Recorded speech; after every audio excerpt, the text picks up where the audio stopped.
Red light, green light, red light, green light, red light, green light, red light, green light, red light. Well, folks, you know, I was going to take a break. A break is something that I would like to have, but you know, I was ambushed. I was working at Attitude Pro Wrestling, and you know what? I'm a kind guy. I'll give the spot to Mr. Old School Cool James Blair. Welcome, my friend. Thank you. Now, that word ambushed, a tad bit harsh. We had some good conversation, and I asked you, approached you if you were free, and you said yes. So you know they try to paint me in a bad light. How could you do this? We're only like 30 seconds in. Hey, whoa. No bad light painting of myself, all right? Or for you as matter. It was just, you know, working so hard, a lot of traveling that day. My mind was knowing the best of spaces. I had no booze in my system. And you know what? Tell you what, I've been looking at your career, and it looks like it's going to be a fun episode of the Soul Sessions, James. So it will be a pleasure to have you on, regardless of any of my break time opportunities. But you know what? We start this show off right. We start off with a good old question, James. Every story has a beginning, and every story has a beginning. James, how did your story begin as a wrestling fan? It began back WrestleMania 3 when I saw Hogan Andre live. Changed my life forever.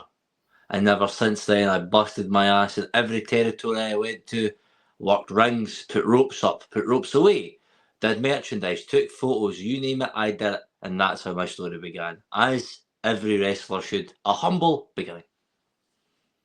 I mean, that's quite an interesting start, but some people would say that that's not the truest of words. I mean, some people may disagree with that. I mean, if you were there for WrestleMania 3, one of the, you know, standout events of WrestleMania history, you'd be, you know, so much older. Some would say you would have some gray in your beard, if you would say. I mean, to people that might be questioning that comment right now, what do you say to them?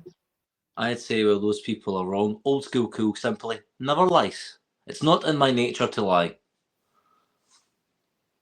All right then. Well, hey, we've been proving that point there as well. So you know what? Let's ask about the old days, the territory days. Obviously, you know, NWA, AWA, all that old days have gone by. Just your thoughts on what territorial wrestling is now viewed upon in now modern media, with people looking back in it as sort of a times gone by. Well, what I'd say to that is territory wrestling is simply the purest and best form of professional wrestling, in my humble opinion, because it has a mix of everything you could ever want out of wrestling. You have people that are athletic, they can do the flips and stuff, which, although I can't stand, still impressive nonetheless.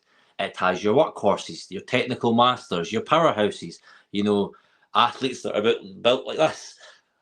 Everything you could ever want. If you picture a wrestler in your head, they've worked the territories.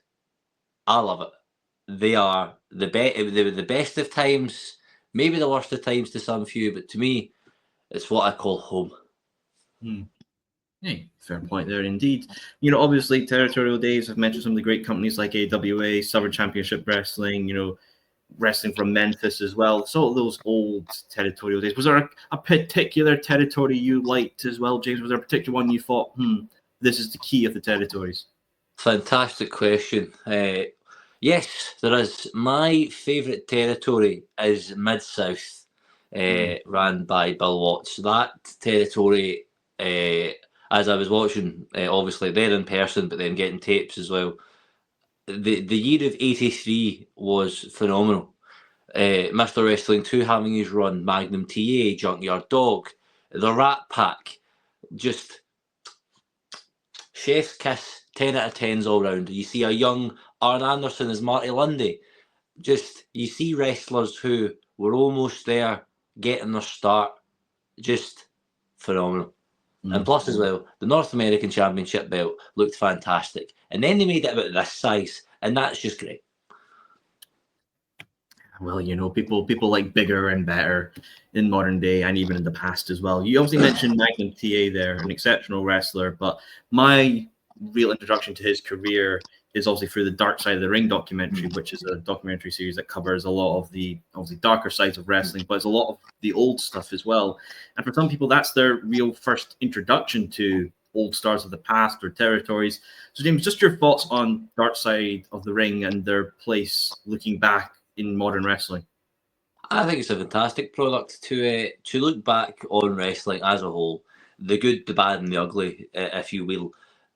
Having reviewed Magnum TA's career and what led him to be a wrestler, and how he came up with the whole idea of being called Magnum TA, because he was using Terry Allen when he first debuted, his proper, authentic name, if you will. But then after seeing Magnum PI, you went, oh, I'm taking that. Because everybody in the territories was pinching stuff from TV or movies or music even. But it's a real shame. I am of the firm belief that Magnum TA would have been World Heavyweight Champion if not, unfortunately, for his horrific car crash. No, he would have been an exceptional champion, especially during that time period, given how popular he was and the Koloff Best of Series feud. Beautiful times there, obviously. Now, obviously, Dark Side of the Ring are coming back as well. They're doing a new series and they're covering topics from the likes of Daphne to so many others that they're really covering more and more of this popular program that they've created there. But I want to know if they could create things on maybe some stuff from the past that's not been covered yet. Is there a particular topic you like to see Dark Side of the Ring cover? One of my favourite stories, well, they've covered it, was Black Saturday, but what I would love to know is the behind the scenes of how Starrcade 83 came about. Flair for the gold, Race, Flair in the steel cage match, which arguably is in my top 5 matches of all time. I'd love to know behind the scenes how they planned that and worked that. Was there anybody in the way to try and sabotage that from not happening? Or were other companies trying to pinch top talent? Was deals being exchanged under the table? It's just a fantastic story, incredible event that I'd love to know more about the inner workings of. No, hey, that'd be a fascinating one as well. One I know they covered the Korea WCW show. I love that episode, but I would love to see them maybe cover some of the old All Japan Exodus that created Noah with Misawa and all. I think that'd be an exceptional episode. But I think it just shows that territories is not just a states thing; it's a worldwide thing of just how many branches of wrestlings can splinter off and create and develop. But obviously, going to the States in itself, there's a lot of families that are in the wrestling business. You think of the Blanchards, but one that obviously comes to my mind immediately is the Von Erichs. They had that amazing Iron Claw movie. Oh, just a beautiful wrestling movie, but also a beautiful movie in general. But I want to know, James, if you could see maybe a star from the past get that kind of biopic Hollywood production film, is there one particular you'd like to see?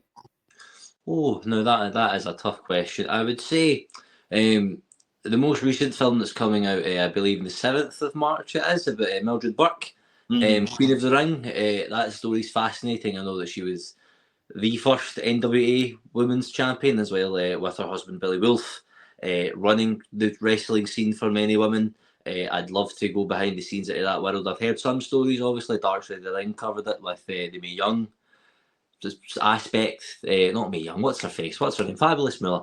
About some of her stuff, because they touched on it a little bit, but not overly. So that, I would say, as well as just the story of Harley Race, like from his beginnings of fighting grown men in carnivals for chump change to then being one of considered the greatest wrestler of all time.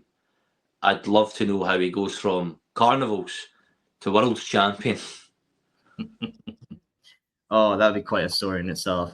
Harley Race, Pat Patterson or William Regal as well coming back home, I think would be a very interesting documentary or biopic live film. Obviously, though, we've spoken our love for the territories, but the territories would kind of fizzle out because of, a takeover of the WWF at the time. Some people look back and say it was beneficial because the WWF grew and grew, became the one popular center point for wrestling. They created all the stars with, delegating down into like The Rock and Austin. They had the Hogan, they had the Bret, they had all these Shawn Michaels, had all the stars. But do you think that with the territories dying essentially in that time period, it was a benefit, or do you think it truly did have a negative impact? I would say so. The territories dying was awful. It was bound to happen at some point. Like as in life, nothing lasts forever, unfortunately. But with them dying, it really left a sore spot for wrestlers, as in there was only X amount of places to work. It wasn't vibrant, and more plentiful. It was like really ran through. The famous story of Vince McMahon telling top talent from territories. I know the famous story of him telling Junkyard Dog to not appear. I think it was maybe a string of 2 or 3 Mid-South shows because he'd pay him more money not to turn up. Like, really it creates a bad taste in people's mouth, especially going behind people's backs like that. But the territories dying sucked. It put me out of work for a long time, you know, because I was famous in the Florida territory. They hated me. They nearly get stabbed one time in the Florida territory. But then again, I was the Brass Knuckles champion. However, Athletics Commission stripped me because, you know, I'm like, it was a whole story, but that's not important. But the territories dying was a really hard blow. I am glad to see, though, that certain places like the NWA have revived the territories once again, with places in Chicago, New York, Texas as well. It's only going to get better for the territories, let me tell you, and I'll be there because I'm king of the territories now. Yay, King's got to reign over the land that he loves. But you know what? Let's talk about the NWA. You know, I've had EC3 on this show back way then, long time ago now, and to see, obviously, he ran as NWA champion, now dropped to Tom Latimer. But the NWA, you know, it exists and it's an opportunity for people to work, and it's doing branching out stuff, obviously with Exodus in Chicago. Just your thoughts on the current product that NWA produce? I really like it. I think wrestling visually needs to stand out and not be the same as everything else. The NWA using studio-based wrestling literally grabs your attention from the minute your eyes are on the screen. Like, the bright colours are different, the history, the honour, the prestige. I will say in this podcast that I have told every single person that will listen that I will not stop until I am World Heavyweight Champion of the National Wrestling Alliance. That's it for Old School Cool. That's the creme de la creme for me. That is what I will achieve one day. So help me God. But the current product, I quite like it. I like the stars on there. I know a good few of them came over to Scotland recently. I believe some of them are up at Target soon, I believe. From last I checked, which is cool. I'm glad a lot more of the talent are coming over here. However, if they want to truly be the best, you have to face Old School Cool. Fair it is. I mean, you know, the NWA World Champion Tom Latimer was just in ICW at their Square Go show, and obviously that's quite a honorable thing, I think, for any wrestling territory or country to have that prestigious belt and the champion walk through it. Just your thoughts on seeing the NWA World Championship being defended in Scotland? To think that we've went from Starrcade 83, Steel Cage, Real Raw and Gritty, to the Garage, really is a real mind mess up. However, I still think it was very cool that the NWA World Heavyweight Championship, arguably the single most prestigious championship belt in wrestling history, was defended in, arguably, one of the most famous nightclubs Scotland has to offer. I thought that was incredibly cool. I've seen pictures of the event. It was unreal to see. Yeah. Garage is a wee fun old place. There's some stories in those walls there. But you know what? Someone has voiced their opinion on wanting to go for the belt, but doesn't think it's as prestigious as it was. And that is, you know, son of a plumber, Dustin Rhodes. You know, Dustin Rhodes, he's an exceptional wrestler. So many things that he's done within his 30-year career. Currently ROH World Tag Team and 6-man champion. But I would love to see Dustin win a world championship finally. And I think an NWA belt would be satisfactory for the story. But just your thoughts on Dustin's comments of the belt not being as prestigious as it once was. It's understandable, especially with the ownership of the NWA changing hands various times throughout the past, maybe, 5-10 years? And obviously with tabloids and media putting the NWA down. It's understandable, and I can understand that in the eyes of the modern wrestling fan and casual viewer, if you will, that it wouldn't be as prestigious. But to those that really know the wrestling history, really eat, sleep and die for this, they know that no matter what is happening to the company at present, that championship alone is worth its weight in gold. Quite literally. It's £10 if you didn't know. But I would love personally to see Dustin get one title reign with the championship, because I don't think that's ever been done before. for two brothers as well as their father to win the NWA World Heavyweight Championship. I remember once I took a break from the territories, as old school cool, yes, does need a vacation sometimes. I remember watching on the line on the media socials, Cody winning the championship and feeling overwhelmed with emotion, just that he got to have that moment in honour of his father, and the fact that his brother was there, and he's like, oh, it brings a tear to my eye thinking about it.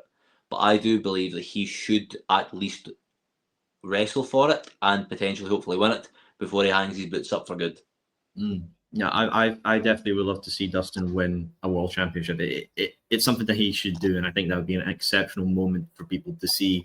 Obviously, we talked about Tom Latimer coming over with the NWA World Championship for a title defense, but do you think it's possible that we could see NWA come over and even do a single pay-per-view in the United Kingdom or even a tour? I would say it's certainly possible. I know other territories have ventured up this neck of the woods before. I would say it's very plausible. I would say that there'd be a market for it for all wrestling fans, young, old, and the in-between. What I would say to that is if they do tour, old school cool's not hard to find. Hit your boy up for some territory wrestling goodness. Good old bit of the wrestling. That's what we like to see. But you know what, old school? I'm going to ask you the question. I'm going to ask you it. I want you to name me your Mount Rushmore of NWA World Champions. Four individuals.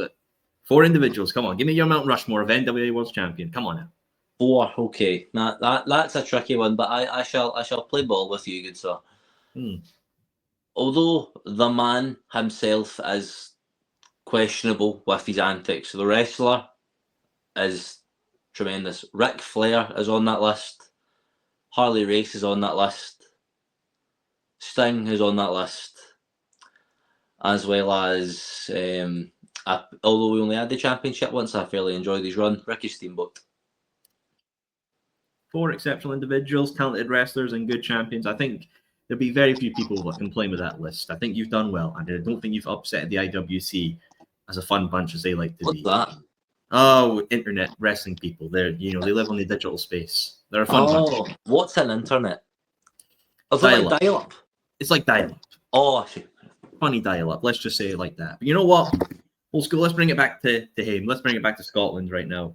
Scottish wrestling, it's killing it right now. There's so many things going on. What's your thoughts on just the current state of Scottish wrestling with how many things are going on in the country? I think it's great. Obviously, with as in life, nothing lasts forever. There'll be peaks, there'll be ups and downs. Talent will stay, talent will go, talent will come back, talent will go. I'm very glad that the scene's popping off. There's some fantastic promotions out there. I have to big up my territory of Scottish Wrestling Entertainment, SWE in Dundee, because that is my territory. And they can lie and tell you that it's not, but it is. But every promotion's killing it right now. And I'm very happy to see that, because that means when they do good, I do good. And when they do bad, I do bad. So it's in the good right now. It's in the green. That's what I like to see. It's definitely in the green. It's doing absolutely amazing. And I think if I had to use one word to describe Scottish wrestling and the whole scene in general, it'd be variation. Yeah. There's so many unique styles of it. You've got over 18 plus, you've got deathmatch, you've got family shows, you've got training school shows. You have got so much going on that it has that wide aspect of it. Just your thoughts on the variation within Scottish wrestling, James. Variation in wrestling is key. If wrestling was all the same, it'd be very boring very quickly, I feel. Although, I won't lie to you, I'm a sucker for a good wrist lock any point, any show. But I will say there is variation. Obviously, there's the family-friendly show where everybody of all age groups are welcomed, and then there's the variation where it's more adult-orientated, and then these death matches, paper maches.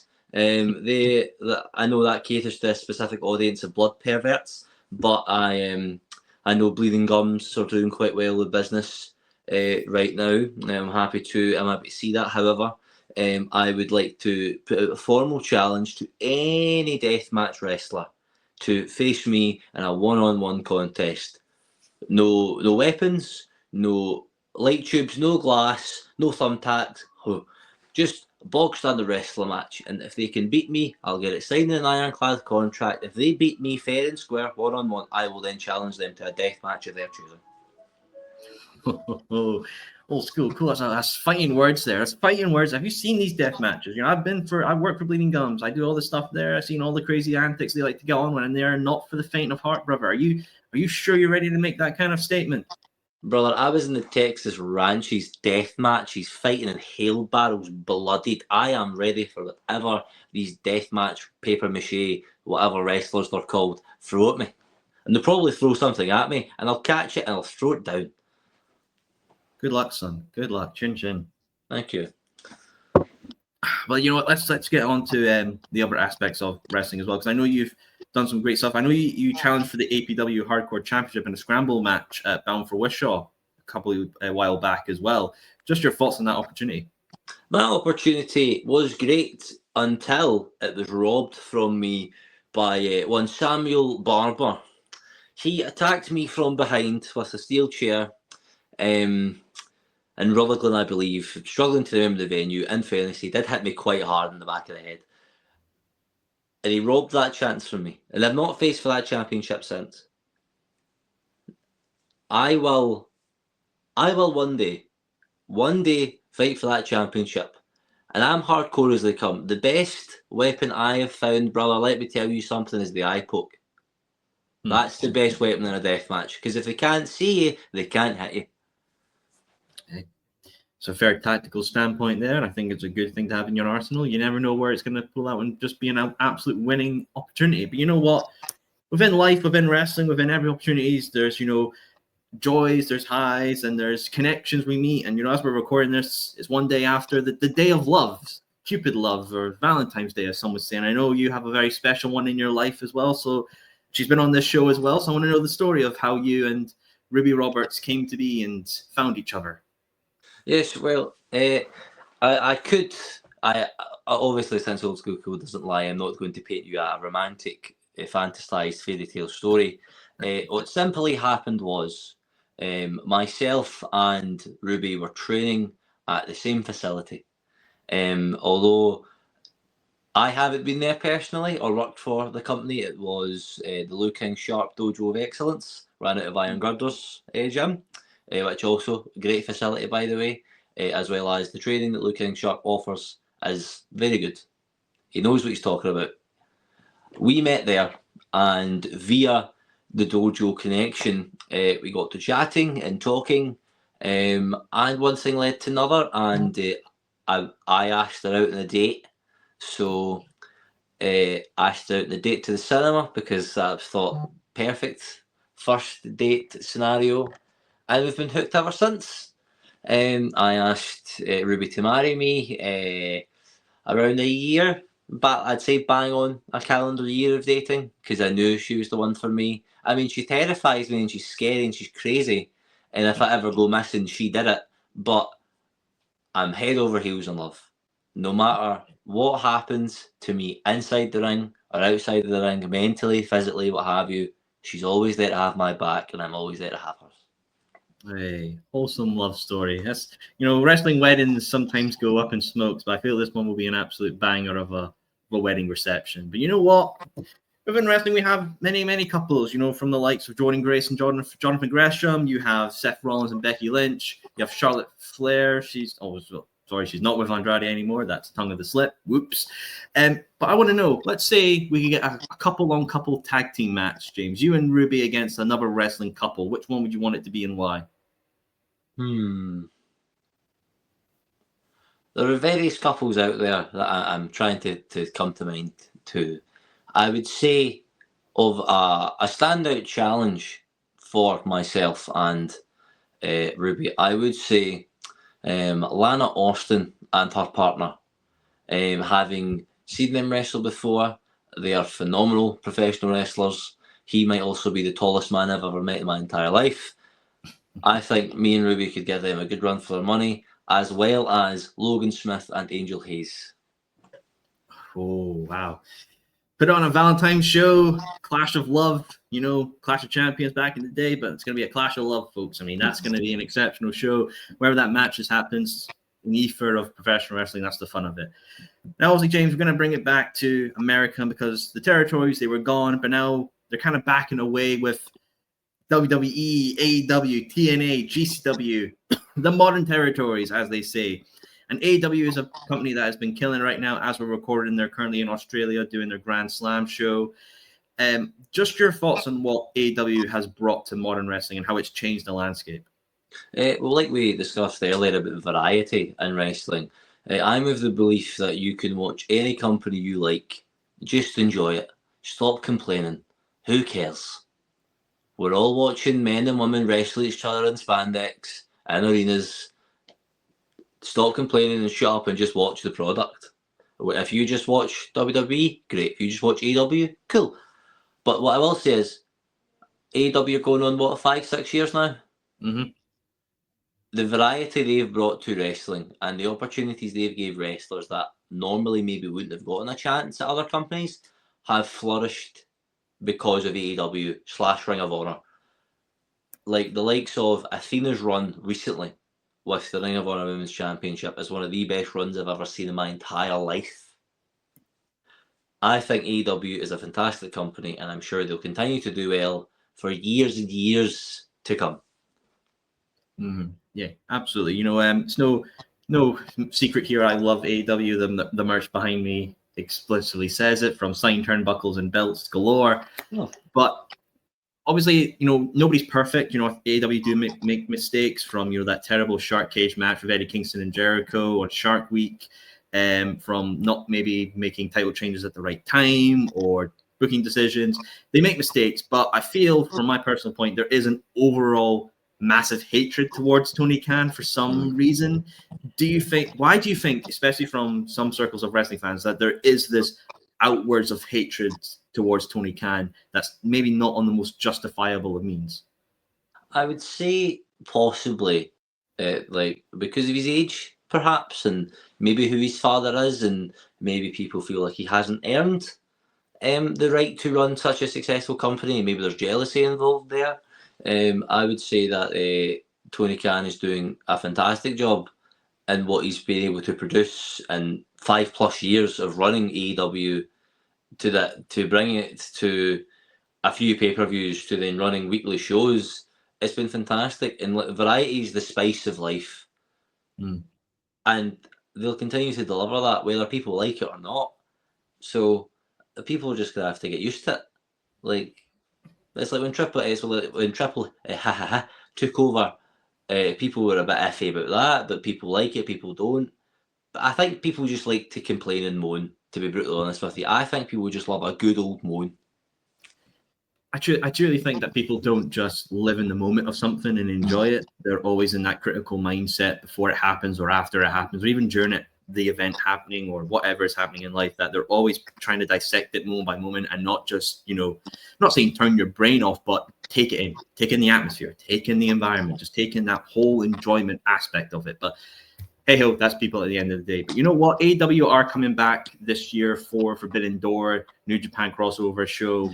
Obviously, they had All In last year. They're taking a break from All In London to do it in Texas this year. But James, you're an old school guy. You've got an old school mentality. Is there any particular matchup you'd like to see at Forbidden Door in London this year? I would say best 2 out of 3 falls matches. Can't go wrong with it. All World Championship matches should be best 2 out of 3 falls. I'll fight anybody that disagrees with me. And for the Texas show, if there isn't a Texas death match, then what are they doing? Yeah, what are they doing if there's no Texas death match? I mean, if I was a sucker for punishment and craziness, I would love to see Moxley and Darby in a Texas death match for the championship. I think that would be very, very entertaining. But I don't write the checks. I just make up the imaginary things in my head as I do. But you know what? I do love a good mystery as well, James. You know, I'm a guy, you know, who likes to go on, find his research, and poke polls and just see where are things coming from. And from your socials, I'm seeing something as well. You know, a particular post: handshake deals means business. You know, it seems to be a shaking of the hands, right? I know you've been teasing something for a while. Can you add clarity to what this deal is that you've made for business? Well, not to give the game away, so to speak. I have met with an associate that I've known for many years, travelled up and down the country with, and I approached them and said, enough's enough. Wrestling belongs to us here and now. Let's grab this by the throat and strangle the life out of it, and let's rebuild it in our image.